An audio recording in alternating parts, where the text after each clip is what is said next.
Hi, this is Alex from Groovy Entertainment. Today we got another book and record to play for you. Today's book is The Emperor New Clothes from 1970. So let's get started.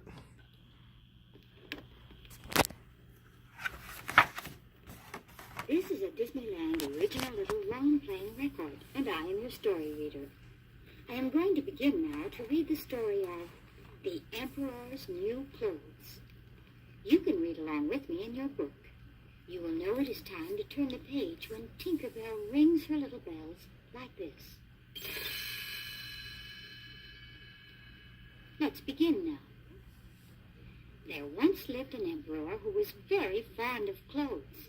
In fact, he was so impressed with how he looked that he spent most of his money on new garments. No matter what he did or where he went, he had special clothes for each occasion. The villagers claimed he had a different coat for every hour of every day. Many strangers traveled through the city where the emperor lived. One day, two scoundrels came into town and claimed they were the finest weavers in the world.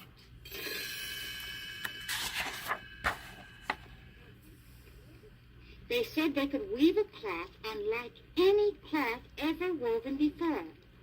Not only were the designs and colors remarkably beautiful, but the cloth possessed a special quality. This material became invisible to anyone who was exceedingly stupid or who was unfit for his job. "I must have some of this cloth woven for me right away," said the emperor. "Then I will be able to tell wise men from fools, and I will know who is unfit for the office they hold." The emperor had the weavers set up their looms and gave them all the gold and silk thread they needed.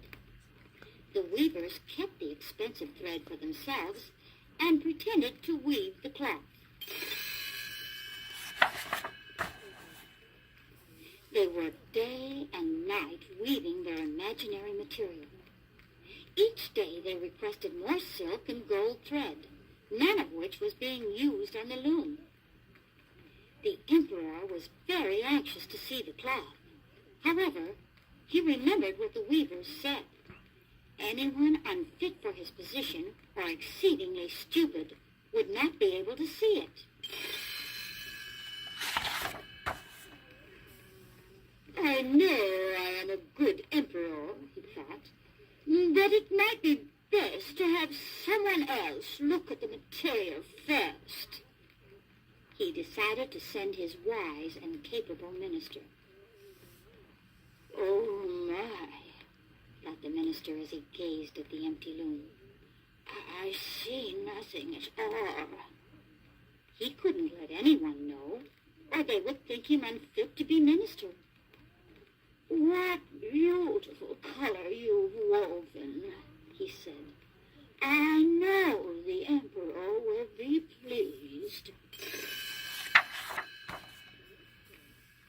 The next day, the emperor and several high officials went to see the cloth. The two scoundrels held up their arms and pretended to display the material. "I see nothing at all," thought the emperor to himself. "Can I be unfit for my position? I cannot let anyone know." "Beautiful!" he exclaimed.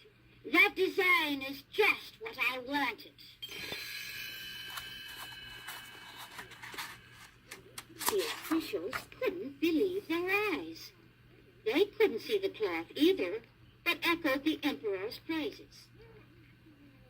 "You will have to wear new clothes made from this material in the royal procession," they exclaimed.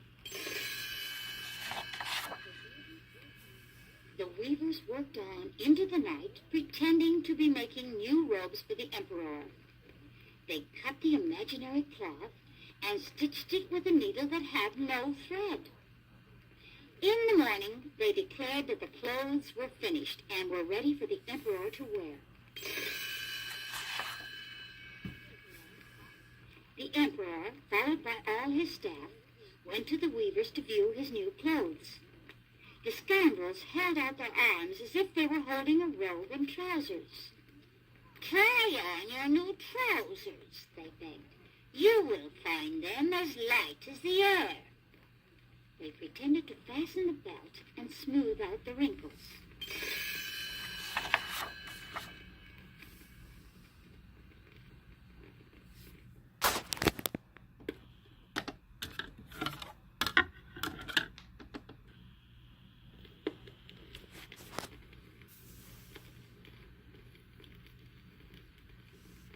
"It's just beautiful," said the emperor. "Let me have the robe." They helped him on with the imaginary robe and fastened the buttons. "Let the procession begin," exclaimed the emperor. Two chamberlains stooped down as if to pick up the emperor's train. They could not admit that they saw nothing. The emperor stopped before a mirror and took an admiring look. "Oh my, what a perfect fit," he said. And so the grand procession set out through the city. The emperor walked proudly under his canopy.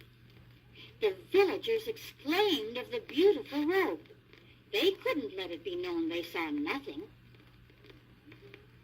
"He has nothing on at all," said an honest little child. "He isn't wearing anything." The crowd began to repeat it. "He has nothing on at all." The emperor felt very uncomfortable, for he too realized now that he had been swindled.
So that was The Emperor New Clothes from 1970. So please like, subscribe, share, and comment, and have a groovy day.